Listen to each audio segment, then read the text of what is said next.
Perhatian, kepada para penonton, tayangan berikut ini hanya boleh disaksikan oleh remaja yang berusia 13 tahun ke atas.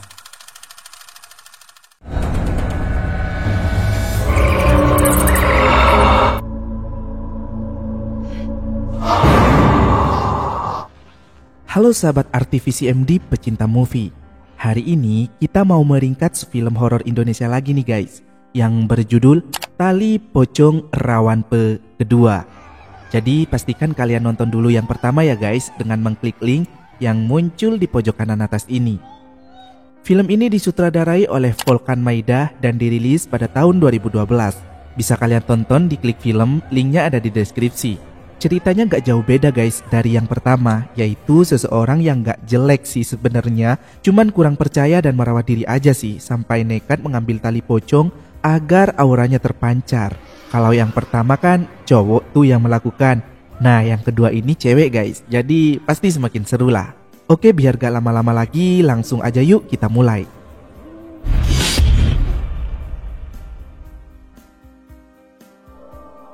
Tania, seorang gadis sederhana dari rusun, bekerja di kantor yang menawarkan produk KTA, kredit tanpa angsuran, kepada para calon nasabah. Sudah 1 minggu dia bekerja tapi gak mendapatkan satu pelanggan pun. Berbeda dari teman kantornya, Grace, yang mendapatkan banyak calon nasabah hingga Pak Jordi memujinya. Pak Jordi ini adalah atasannya guys. Dan Grace mengejek Tania. Si Tania ini diam-diam menyukai Jordi dan suka memfotonya diam-diam untuk dikoleksi sebagai bahan cocol. Tania sengaja gak pulang sampai malam karena berniat akan mengajak Jordi pulang bersama. Tapi saat di parkiran, Grace keburu nebeng dan mengajak Jordi pulang bersama duluan. Tentu saja Tania jadi kesal dan meluk tangannya sendiri. Lalu saat mobil Jordi pergi, Tania mengambil dasi Jordi yang jatuh di parkiran, mencium dan mengendusnya sampai ke rusun. Apa gak bau jigong tuh si dasi Jordi? Di tangga, Tania bertemu Janet, tetangga rusunnya yang sedang bercumbu dengan Chris, pacar barunya. Janet mengenalkan Tania pada Chris, sambil menyindir jika Tania ini suci dan masih rawan pe. Tania gak peduli dengan omongan Janet dan buru-buru pergi lalu bertabrakan dengan Cika yang lari ketakutan karena dikejar bapaknya yang sedang marah-marah gak jelas sebab Cika ini mau dijual ke orang kaya. Melihat kondisi Cika yang ketakutan, Tania berbohong dan berkata gak melihat Cika saat bapaknya Cika bertanya pada Tania. Kita diperlihatkan ibu Tania yang lumpuh, gak bisa jalan, tapi cerewetnya minta ampun. Tania terpana melihat foto keluarganya di mana dirinya yang masih bayi dibolongin oleh ibunya, karena Tania ini gak diharapkan kehadirannya sejak kecil. Saat masuk ke kamar, ada banyak sekali koleksi foto Jordi yang Tania jepret diam-diam. Tania mengeluarkan dasi Jordi tadi, mulai mengendusnya lagi. Aromanya membuat Tania sakne dan menghayal sedang dielus dan dimanja oleh Jordi. Bahkan Tania berujung cocol lagi tuh guys. Tapi saat lagi sakne-saknenya, ibunya berteriak dan melempar sesuatu ke wajah Tania. Karena si Tania ini lama banget datangnya, ibunya jadi berak di kasur dan menyuruh Tania membersihkan tangannya. Ibunya mengatakan rela mati membusuk daripada diurus sama anak yang gak becus, dan berkata jika sejak kecil Tania hanya pembawa sial. Katanya bapaknya Tania meninggal dilindas truk cuma karena ingin menjemput Tania di sekolah. Jam 7:30 pagi esok harinya, Tania menyuapi ibunya bubur tapi dimuntahin hingga mengenai baju Tania karena buburnya masih panas. Ibunya menyuruh Tania memanggil Mbak Par saja, tetangga rusun mereka yang sering membantu dan mengurus ibu Tania. Ibunya bahkan menyindir Tania memang pantas gak dapat cowok karena kelakuannya gak becus. Di luar, Tania bertemu Cika yang meminta tolong jika dirinya gak ingin menikah. Bapaknya Cika datang dan menampar Cika di hadapan Tania, tapi Tania gak bisa berbuat apa-apa karena bapak Cika mengancam. Mbak Par datang dan menagih bayaran semalam, tapi Tania berkata belum gajian. Dan Tania masih mendengar Cika disiksa dari kamar sebelah. Kemudian Tania diam-diam memperhatikan bagaimana Mbak Par merawat ibunya. Dan saat Tania akan berangkat bekerja, Tania melihat Cika menangis tapi dia gak bisa bantu apa-apa dan memilih pergi ke kantor. Saat Tania pergi dan memasang headset di telinganya, Cika yang mendengar bapaknya teriak langsung lari ke lantai atas dan jatuh ke bawah tepat di belakang Tania. Tapi Tania gak sadar karena asyik mendengarkan musik. Orang-orang pun berdatangan di belakang Tania. Di kantor tempat Tania bekerja, Jordi mempromosikan Grace sebagai supervisor di hadapan karyawan yang lain. Kemudian saat berjalan, Tania yang baru datang tak sengaja menabrak Jordi hingga kopinya tumpah. Tania pun meminta maaf dan Jordi menyuruh Tania membersihkan jasnya. Saat membersihkannya di toilet, si Tania malah sakne dengan aroma Jordi yang nempel di jasnya, lalu memeluk jas tersebut seakan dipeluk oleh Jordi. Grace lalu datang melabrak dan mengejek Tania habis-habisan, lalu merebut jas tersebut. Gak berapa lama saat Tania ada di dalam bilik toilet, dia mendengar dua temannya membicarakan Jordi yang membeli hadiah untuk ulang tahun Grace. Tania menjadi kesal dan menyayat pahanya dengan pulpen. Malam hari saat semua karyawan sudah pulang, Tania diam-diam masuk ke ruangan Jordi dan mengambil bingkisan hadiah di mejanya. Saat Jordi datang, Tania cepat-cepat bersembunyi di bawah meja. Jordi sedang teleponan dengan Ben, sahabatnya, dan berkata jika dia menyukai salah satu karyawannya, tapi masih belum berani untuk mengungkapkannya. Tentu saja Tania semakin kesal dan mengira orang itu pasti adalah Grace. Saat Jordi pergi, Tania langsung merobek bingkisan itu dan buru-buru pergi. Pulang ke rusun, Tania melihat Chika menangis di tangga, tapi Tania hanya melewatinya saja.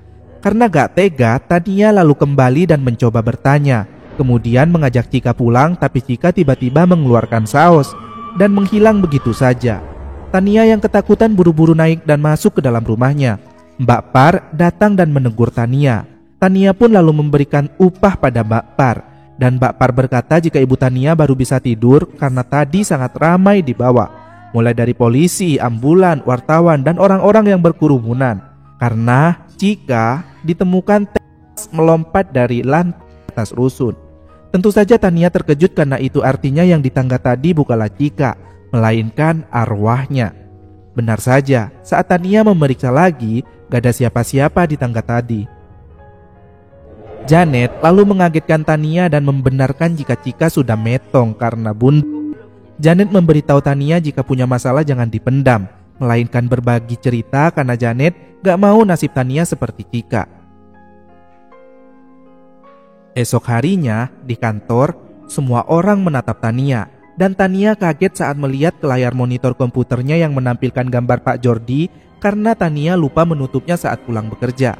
Grace lagi-lagi mengejek Tania habis-habisan dan menghina penampilan Tania yang kayak tukang jamu. Jadi gak pantas bersanding dengan Pak Jordi. Tania pun pergi dan pulang ke rusun lalu menemui Janet untuk meminta tolong merubah penampilannya. Kemudian Tania kembali ke kantor lagi dengan penampilannya yang menor dan semua orang menatapnya heran. Pak Jordi yang datang juga menegur penampilan Tania yang kelihatan beda. Grace merasa kesal dan lagi-lagi mengejek Tania kemasukan setan dandan. Penampilannya kayak ondel-ondel, bahkan memfitnah Tania sebagai pelayan kue cucur. Tania bilang hati-hati kalau ngomong dan Grace menampar Tania. Lalu Jordi datang menegur dan mengajak Tania ke ruangan. Jordi menegur Tania dan berkata penampilannya beda. Tania pun bertanya apakah Jordi menyukainya, tapi Jordi hanya mengatakan kelihatan beda aja. Lalu membantu membersihkan lipstik Tania yang belepotan. Berdekatan seperti itu membuat Tania sakne dan perlahan memegang wajah Jordi. Lalu karena merasa gak enak, Tania pun pamit pergi. Di kamar mandi, Tania masih menghayal bagaimana Jordi mengusap pipinya tadi. Tapi dia ingat kata-kata Grace yang menghinanya. Lagi-lagi Tania menutup pulpen ke paha yang satunya. Tania lalu ingat perkataan Janet saat membantunya make up tadi. Jika ingin memikat hati pria yang diincarnya, bisa memakai tali pocong rawanpe. Dan Janet menyarankan agar Tania mengambil tali pocong Chika, karena Chika masih rawanpe. Kemudian saat semua karyawan sudah pulang, Tania mencoba googling tentang tali pocong rawanpe itu dan dapat info dari situs perdukunan. Tania jadi terdorong untuk mengambil tali pocong Chika dan dia pergi ke kuburan tengah malam lalu membongkar makamnya Chika. Ada banyak sekali belatung di sana ketika Tania membalikkan pocong Chika. Tania juga kaget karena ngeri melihat wajah Chika yang menyeramkan. Tapi saat Tania akan pulang, dia kembali mengingat perkataan Grace dan ibunya yang terus-terusan menghina Tania. Hingga semangat Tania kembali bangkit dan balik masuk ke dalam makamnya Chika lagi. Menurut info dari situs yang Tania baca, Tania harus mengambil tali pocong dengan cara digigit agar kekuatannya gak hilang. Hohoi, serem banget pas bagian ini cuy. Setelah berhasil, Tania langsung buru-buru pergi dan gak menutup kuburan Cika lagi. Aneh gak sih? Pocong Cika pun terlihat bangkit, dan setibanya di rusun, Janet menegur Tania yang kotor penuh lumpur. Janet pun langsung curiga jika Tania pasti mengambil tali pocong. Tapi Tania berkata tidak dan langsung pergi. Di dalam kamarnya, Tania kembali mengingat pesan si dukun dari situs itu. Jika tali pocong itu harus dibakar dan dimakan sendiri. Tania pun melakukannya. Terlihat pocong Cika mengawasi Tania dari balik pintu. Esok harinya saat pergi ke kantor, Tania mulai percaya diri bahwa kini dirinya berubah jadi cantik sepenuhnya dan auranya terpancar membuat semua orang yang melihatnya jadi terpesona. Namun sejak saat itu pula Tania sering mendapat gangguan penampakan yang aneh-aneh. Meski begitu, Tania mencoba untuk gak peduli karena kini dirinya menjadi pusat perhatian seisi kantor. Bahkan Tania berani melawan Grace yang menyindirnya saat di dalam lift. Dalam hal pekerjaannya, Tania juga mendapat banyak calon customer, bahkan hampir gak ada yang gagal dan sengaja menunjukkannya pada Grace. Saat memberikan laporan calon nasabah pada Jordi, Jordi pun memuji kinerja Tania yang meningkat. Grace datang dan menyindir kalau calon nasabah belum tentu fix menerima tawaran produk KTA yang mereka tawarkan melalui telepon karena banyak yang membatalkannya saat ketemu. Jordi pun membenarkan dan meminta Tania banyak belajar lagi dari Grace. Grace mendatangi meja Tania dan lagi-lagi mengejeknya. Tapi kali ini si Tania berani melawan dan balik mengejek Grace. Malam harinya, Grace yang penasaran dengan perubahan sikap Tania mencoba mengakses komputernya, lalu melihat histori pencariannya dan ketahuanlah jika Tania membuka artikel dari Mbah Jembrong. Dan curiga jika si Tania ini sudah memakai ilmu pelet. Di parkiran, Jordi mendapat telepon dari Ben yang mengajaknya untuk ketemuan. Lalu Tania membuat Jordi kaget. Tania meminta tumpangan dan Jordi berkata dirinya ada janji sama sahabatnya. Lalu Grace menelpon Jordi dan mengatakan agar hati-hati sama Tania yang belakangan bersikap aneh. Grace akan segera memberitahu kebenaran tentang Tania, tapi dia akan menyelidikinya terlebih dahulu supaya semakin yakin. Tania yang mendengar langsung buru-buru pergi.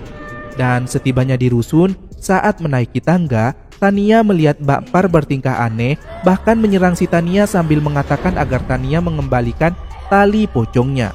Tania pun lari ketakutan sambil dihantui oleh si pocong. Dan saat masuk rumah, Tania terkejut karena Mbak Par ternyata ada di sana. Dan benar, yang di tangga tadi bukanlah Mbak Par guys. Tania merasa muak dengan apa yang terjadi belakangan ini dan merusak semua foto Jordi di kamarnya. Karena ambisinya untuk mendapatkan Jordi lah, Tania menjadi seperti orang gila. Lalu Tania melihat pocong ada di dalam kolam ikan dan Tania lari lagi menuju kamar Janet. Grace ternyata mendatangi rusun tempat Tania tinggal untuk mencari bukti jika kecurigaannya benar dan langsung menghubungi Jordi untuk datang ke sana. Di kamar Janet, Janet menyarankan agar Tania mengembalikan tali pocong itu karena sangat beresiko dan taruhannya adalah nyawa orang terdekat Tania. Tapi tentu mustahil dan Tania pun bingung karena dirinya telah memakan tali pocong itu dan Tania malah menyalahkan Janet yang memberi saran. Padahal Janet waktu itu belum selesai bicara dan saat akan mengatakan resikonya, Tania buru-buru pergi ke kantornya. Grace yang melihat pintu kamar Tania gak dikunci langsung nyelonong aja tuh masuk dan melihat kamar Tania dipenuhi foto Pak Jordi yang sudah berserakan. Karena Tania tadi mengamuk guys. Grace pun menganggap jika si Tania ini seorang psycho. Dan tiba-tiba pocong Cika muncul yang membuat Grace kaget dan mundur perlahan. Kemudian perutnya tertusuk hingga meninggoy. Di kamar Janet, Janet tiba-tiba diam mematung dan kesurupan. Saat sadar, Janet meminta Tania agar segera bertindak karena kutukan itu akan mengambil orang terdekat Tania. Tania pun langsung teringat ibunya dan buru-buru pergi ke kamarnya. Tania melihat Grace yang sudah metong dan juga ibunya yang teriak karena kasurnya dipenuhi kalajengking. Tania memapah ibunya dan mengajaknya pergi. Tiba-tiba pocong Cika muncul dan dengan susah payah Tania membawa ibunya sambil dikejar oleh si pocong sampai akhirnya mereka bertemu Jordi di parkiran. dan Jordi membawa mereka masuk ke mobil. Di apartemen Jordi, Tania membuat pengakuan pada ibunya jika semua keanehan yang terjadi belakangan ini karena dirinya sudah mengambil tali pocong Cika untuk memikat hati Pak Jordi. Bukannya marah seperti biasanya, kali ini ibunya justru berkata jika Tania sama seperti dirinya. Karena dulu, ibunya mengambil jalan pintas untuk mendapatkan bapaknya Tania. Ibunya pura-pura hamil agar dinikahin. Bahkan saat mengandung Tania, bapaknya gak percaya jika itu anaknya. Dan kerjaannya hanya marah-marah tiap hari. Hingga ibunya capek dan sudah gak tahan lagi, lalu mengusirnya dari rumah dan bapaknya mengalami kecelakaan. Itulah cerita kebenarannya. Saat Tania mandi, dia didatangi oleh pocong, sementara ibunya meminta maaf pada Jordi atas apa yang terjadi dan karena sudah merepotkannya. Tapi Jordi malah meminta maaf balik sebab dirinya gak memiliki keberanian untuk jujur dan mengungkapkan cintanya pada Tania.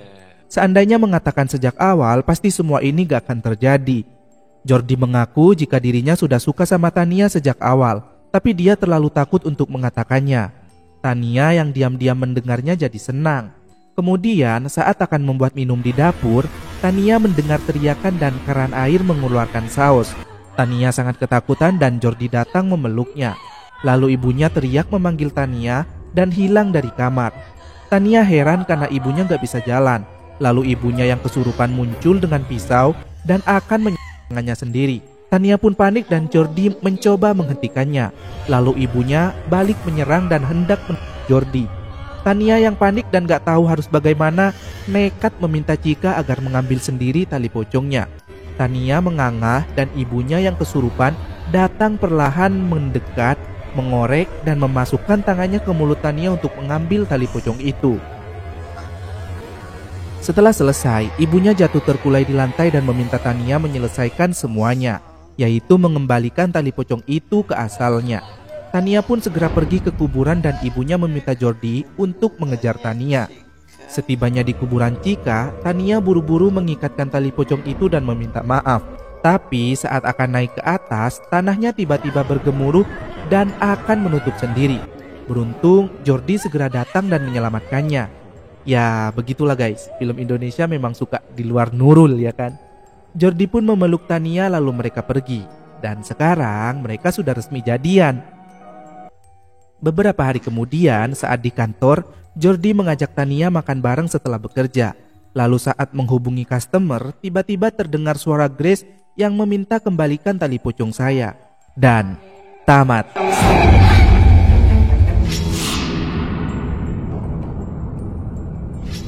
Tidak semua orang bisa menemukan tempat itu. Pada aya nu maut, anjeun sadaya, teu aya nu bakal selamat.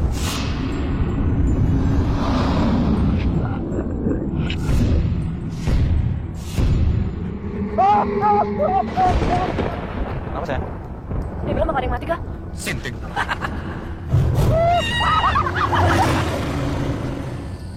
Kira-kira di hutan kayak gini ada penungnya nggak ya?